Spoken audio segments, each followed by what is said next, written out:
धार्मिक एवं आध्यात्मिक शिव की नगरी वाराणसी में वैदिक सनातन धर्म व संस्कृति को अभिसंचित करने के पावन उद्देश्य हेतु ध्यान योग सिद्धाश्रम की स्थापना पूज्य गुरुदेव श्री स्वामी कमलेश्वरानंद जी के पावन सानिध्य में किया गया है। ऋषि मुनियों, साधु महात्माओं, संत मनीषियों की इस पवित्र धरती पर धर्म की स्थापना और लोक कल्याण के लिए हर युग में किसी न किसी रूप में ईश्वर का प्राकट्य होता आया है और पवित्र आत्माओं में ईश्वर का अंश उतरता आया है। आज के युग में भी पूज्य गुरुदेव श्री स्वामी कमलेश्वरानंद जी अपनी चैतन्य ऊर्जा से संपूर्ण जगत में सत्प्रेम की धारा प्रवाहित कर रहे हैं। पूज्य श्री की चैतन्य चेतना से साक्षात दिव्य सदग्रंथ ब्रह्मवाणी का अवतरण हुआ है, जिससे मानव का कल्याण हो सके। दीक्षा, साधना, ध्यान योग, सिद्धि प्रदाता एवं समस्त मूलभूत समस्याओं का निराकरण उपलब्ध कराने वाले पूज्य गुरुदेव श्री स्वामी कमलेश्वरानंद जी का लक्ष्य है पृथ्वी पर प्रेम की उपासना, आत्म जागरण और समस्त प्राणियों का आनंदमय जीवन। ऐसा जीवन जो शारीरिक, मानसिक, आर्थिक, पारिवारिक हर प्रकार के तनाव व दुखों से पूरी तरह मुक्त हो। इसके लिए पूज्य गुरुदेव श्री स्वामी कमलेश्वरानंद जी विभिन्न प्रकार की दीक्षाएं अनवरत प्रदान करते आ रहे हैं।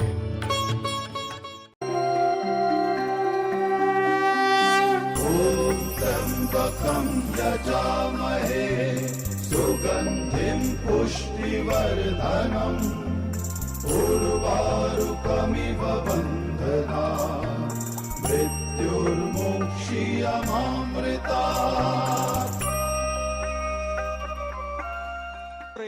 एक बार नहीं मैं तो बार बार गाया हूँ, मुझे भी तारो, मुझे भी तारो, मुझे भी तारो ना, मैं तो तेरे द्वार आया हूँ। मुझे भी तारो ना, मैं तो तेरे द्वार आया हूँ। मैं नादान हूँ, दुनिया से भी अनजाना हूँ, और ये सच है कि प्रभु जी तेरा दीवाना हूँ। ठोकरे दुनिया की गुरुवर में बहुत खाया हूँ, होके लाचार तेरे द्वार पे मैं आया हूँ, होके लाचार तेरे द्वार पे मैं आया हूँ। मुझे भी तारो, मुझे भी तारो, प्रभु मुझे तारो ना, मैं तो तेरे द्वार आया हूँ। मुझे भी तारो ना, मैं तो तेरे द्वार आया हूँ।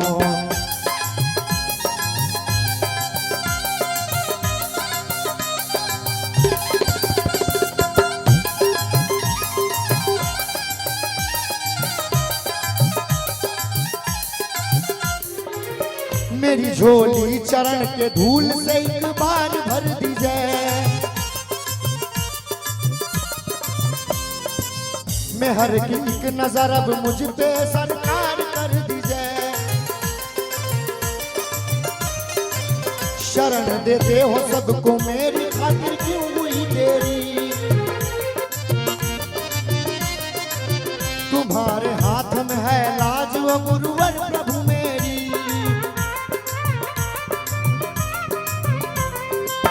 तुमसे कब हूँ मैं दूर, मैं तेरा ही साया हूँ। तुमसे कब हूँ मैं दूर, मैं तेरा ही साया हूँ। मुझे भी तारो ना, मैं तो तेरे द्वार आया हूँ। मुझे भी तारो ना, मैं तो तेरे द्वार आया हूँ।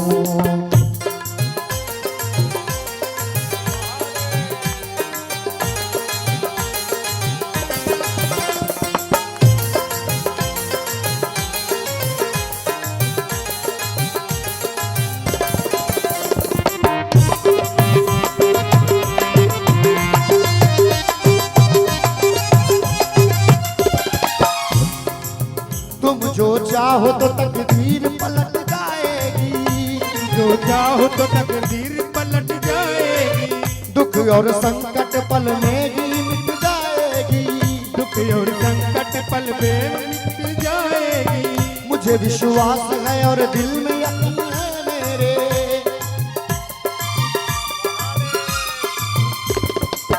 छोड़कर आपकी चौखट को अगर जाऊंगा,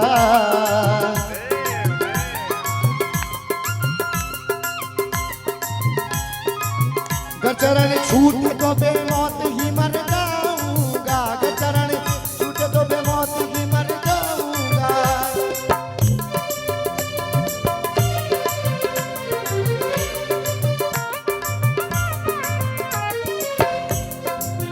बहुत हुआ सुन लो, मैं भी अब तो ठान आया हूँ। बहुत हुआ सुन लो, मैं भी अब तो ठान आया हूँ। मुझे बितारो न मैं तो तेरे द्वार आया हूँ, मुझे बितारो न मैं तो तेरे द्वार आया हूँ। इस बार नहीं मैं तो बार बार आया हूँ, इस बार नहीं मैं तो बार बार आया हूँ। मुझे बितारो न मैं तो तेरे द्वार आया हूँ, मुझे बितारो न मैं तो तेरे द्वार आया हूँ।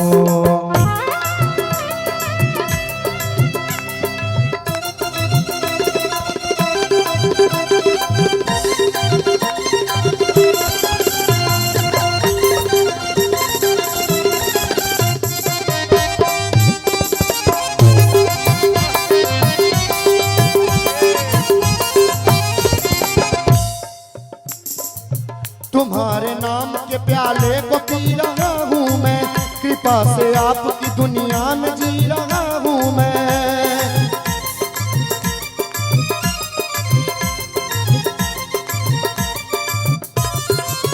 दया करो प्रभु ये भक्त की दुहाई है, दया करो प्रभु ये भक्त की दुहाई है। मैं गिरी बना दो सबकी बनाई है, मेरी बिगड़ी बना दो सबकी बनाई है। मेरी भी नैया पार कर दो,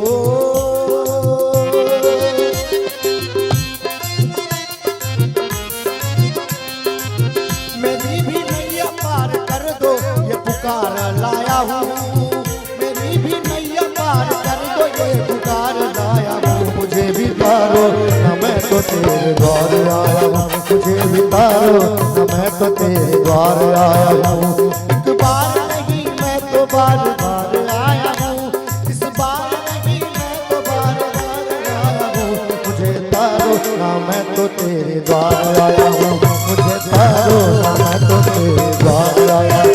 मुझे भी तारो न मैं तो तेरे द्वार आया हूँ, मुझे तारो न मैं तो तेरे द्वार आया हूँ। मुझे भी तारो न मैं तो तेरे द्वार आया हूँ, मुझे तारो न मैं तो तेरे द्वार आया हूँ।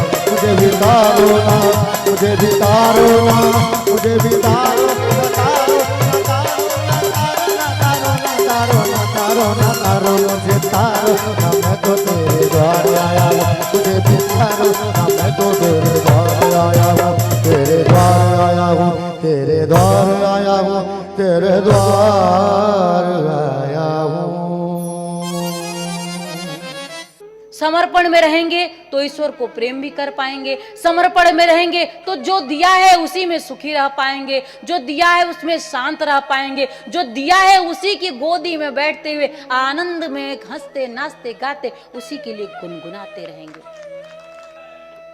जीवन का ये क्षण जो है वो अद्भुत क्षण है। अद्भुत क्यों है? क्योंकि तुम उस परम पिता परमेश्वर के बारे में सुन करके स्वयं को भर रहे हो।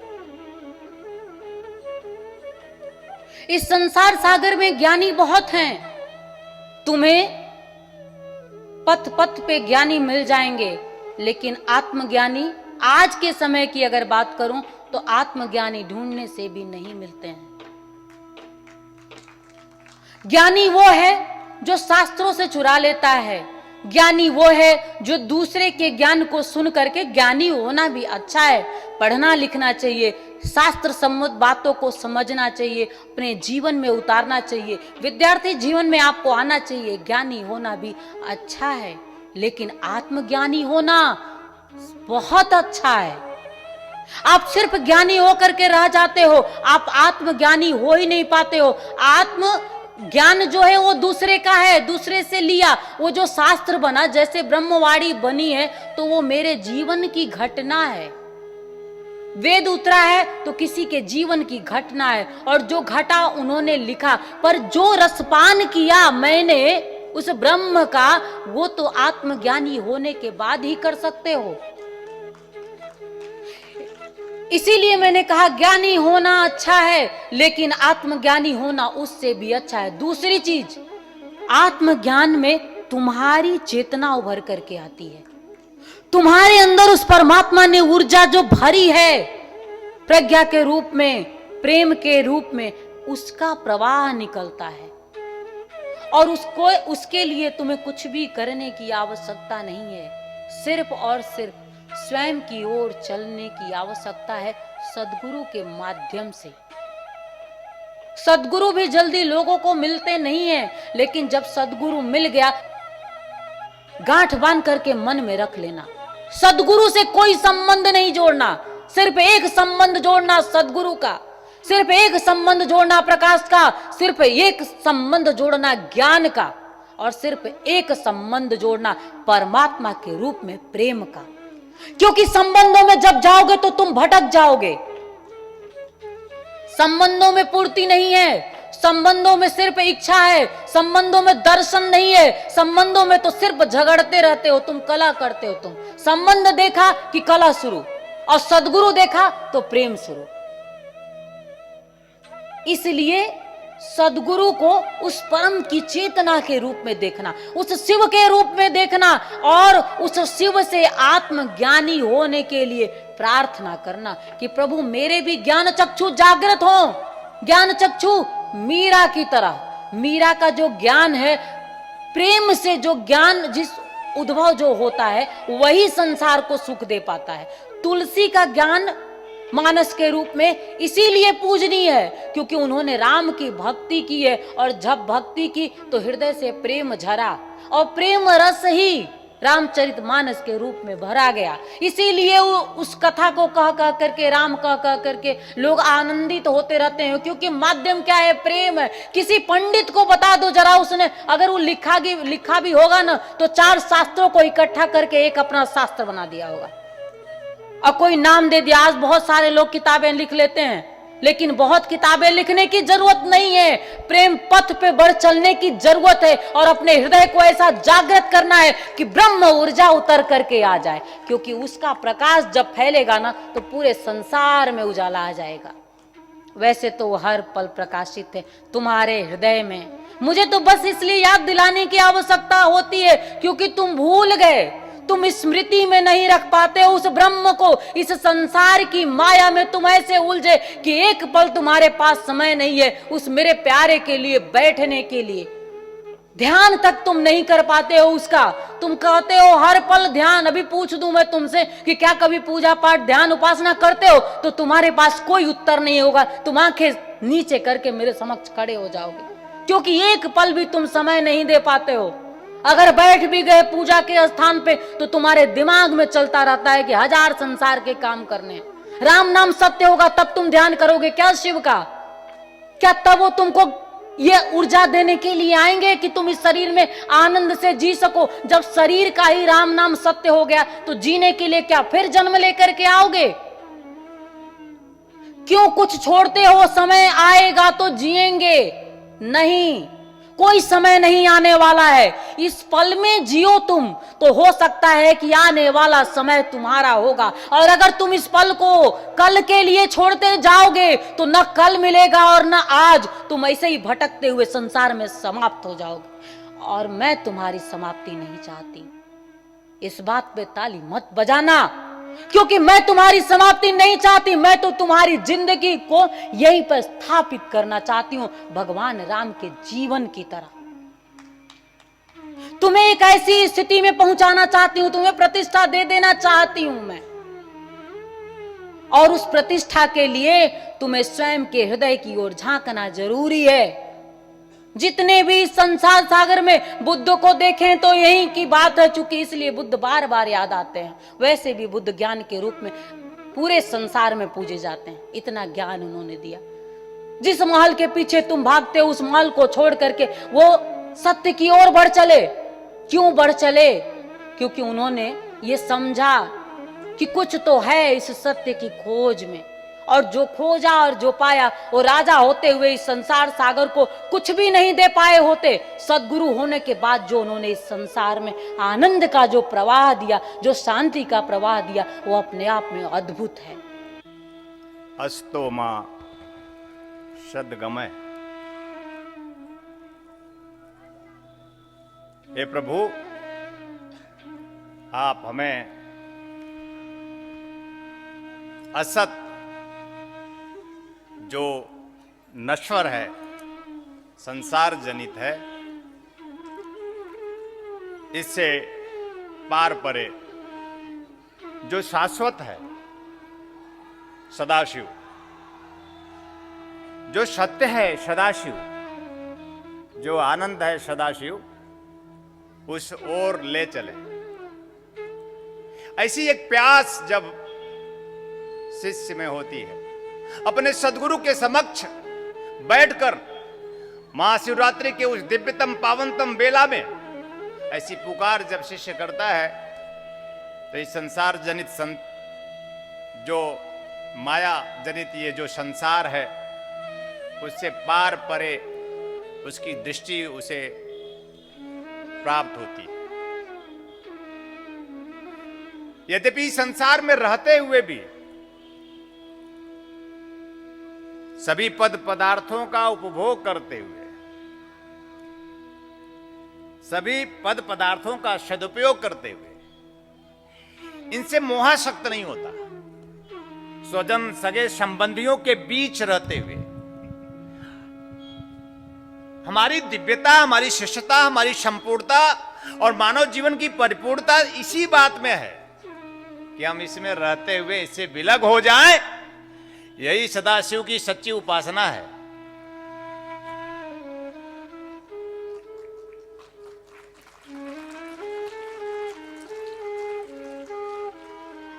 त्याग करना है अपने चित्त की उन वृत्तियों का। त्याग पति का नहीं, पत्नी का नहीं, पुत्र का नहीं, परिवार का नहीं, स्वजन सगे संबंधियों का भी नहीं। ये सब माया है, ऐसा जान, ऐसा समझकर इनसे मुख मोड़ लेने का भी नहीं।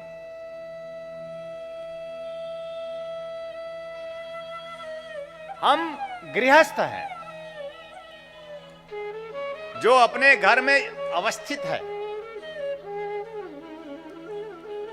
मैंने कभी कहा था कि गृहस्थ जीवन अच्छा है और सन्यासी जीवन उससे भी अच्छा है।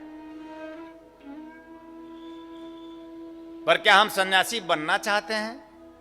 क्या हम सन्यासी होना चाहते हैं? क्या हम सन्यास धारण करना चाहते हैं?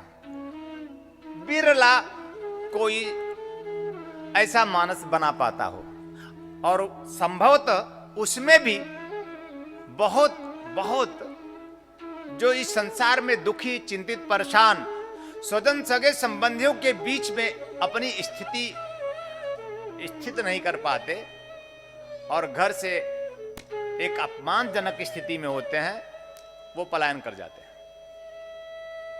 संसार दुख है, उनके अनुरूप नहीं है, इसलिए वो सन्यासी बन जाते हैं। सन्यासी की परिभाषा किसी वेशभूषा से नहीं है।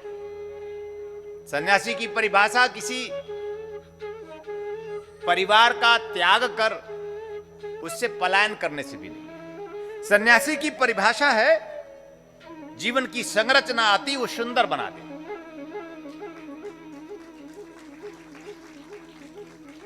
सुंदर न्यास संरचना सन्यास, सन्यास न्यास संरचना है।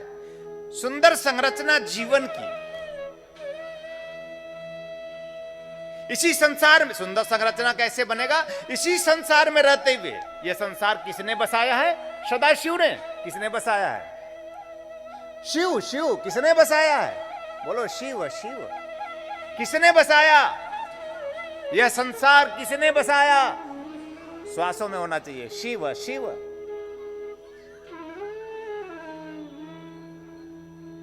कुछ भी, माता शिव शिव, पिता शिव शिव, पुत्र शिव शिव, पुत्री शिव शिव, आहा, कहिए ना आहा। हम ऐसी दृष्टि प्राप्त कर लेना चाहते हैं, हम ऐसी दिव्यता प्राप्त कर लेना चाहते हैं, हमारी नजर जहां पड़े शिव शिव हो, सदा शिव से ही आच्छादित यह जगत। राम राम।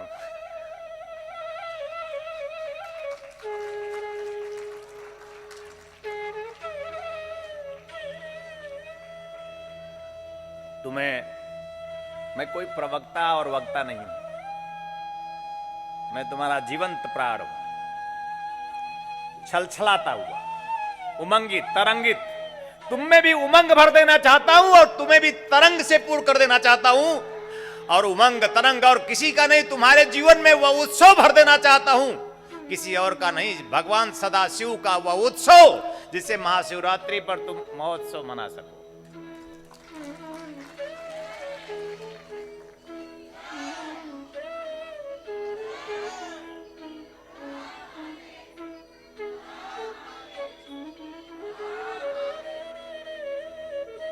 तो गृहस्थ जीवन अच्छा है, अगर हमारे जीवन में सद्गुरु प्राप्त हो जाए तो सुंदर है। अगर हमारे जीवन में, गृहस्थ जीवन में कोई ऐसा सद्गुरु प्राप्त हो जाए तो सत्य है। अगर गृहस्थ जीवन में सद्गुरु ऐसा प्राप्त हो जाए तो शिव है।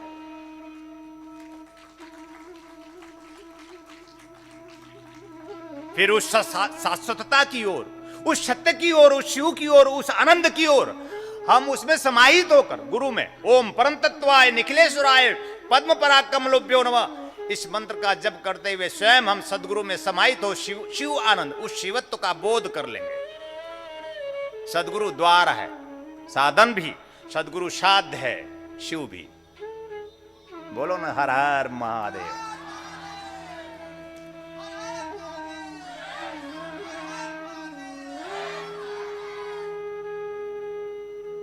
पर तीसरी बात, गृहस्थ में रहकर सन्यासी होना सबसे अच्छा है।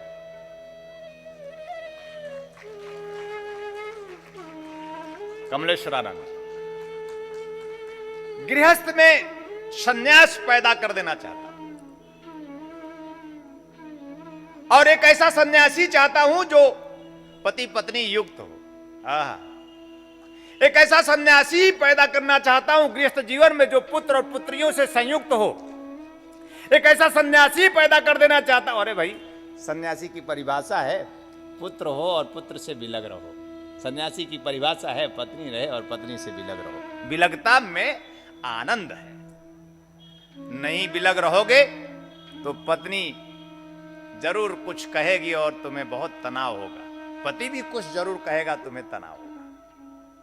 लेकिन अगर तुम दोनों में वही शाश्वतता का बोध प्राप्त हो जाए और तुम दोनों में, जीव जगत में अगर बीच में शिव आ जाए, सदगुरु स्वरूप जीवंत जागृत चैतन्य सदा सदगुरु स्वरूप शिव आ जाए, तो फिर हम देखेंगे एक दूसरे को तो गुरु दिखाई देगा।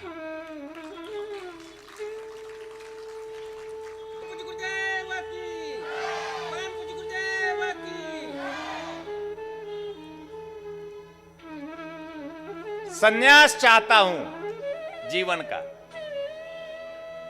गृहस्थ में ही सन्यासी पैदा करना चाहता हूं। भारत का कोई ऐसा ऋषि जिसके पास पति ना हो, पत्नी ना हो, पुत्र ना हो, परिवार ना हो? अरे भारत का कोई ऐसा भगवान बताओ जिसके पास पति पत्नी पुत्र और परिवार ना हो? तालियां। फिर हम कौन से सन्यासी बनते हैं? हम कौन से सन्यासी होते हैं? हमारे भारतीय संस्कृति की धारा में सन्यास की परिभाषा इस संसार सागर में रहते हुए, यानी संसार सारे के सागर में सारे संबंधों को जीते हुए, इन सारे संबंधों के बीच रहते हुए, इनका भी आनंद लेते हुए, इससे पार और परे भगवान सदाशिव, भगवती पराम्बा, जगदम्बा, माता पार्वती हमारे लिए दृष्टांत है।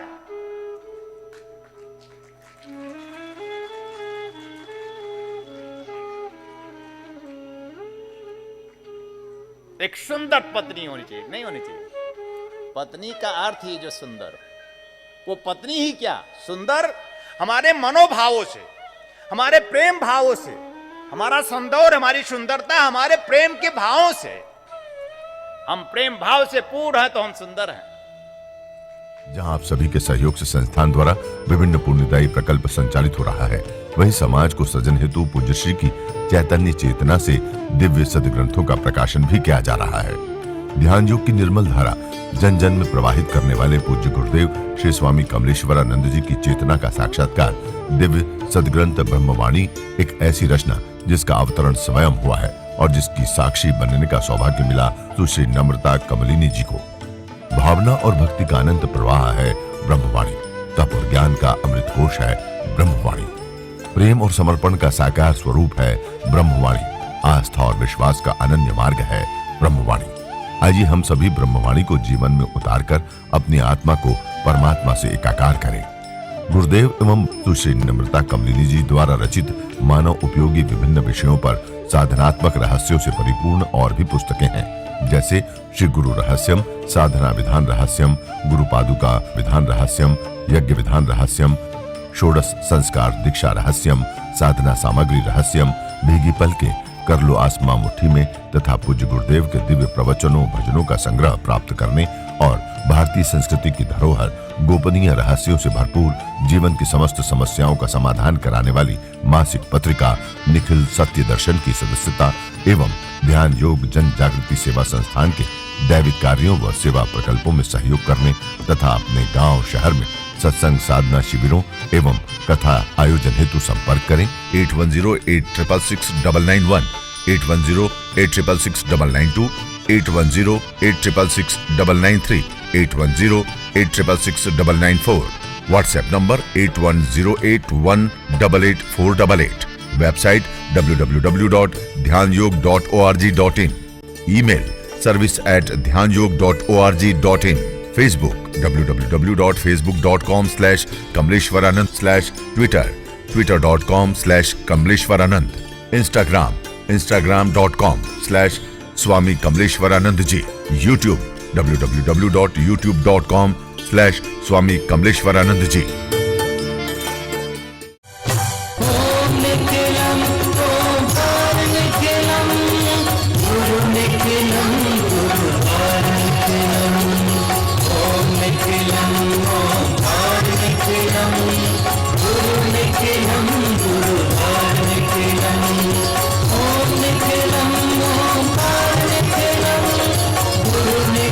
आपके लिए लेकर के आए हैं आराम दिव्या चूर्ण, पेट की सभी समस्याओं के लिए रामबाण इलाज।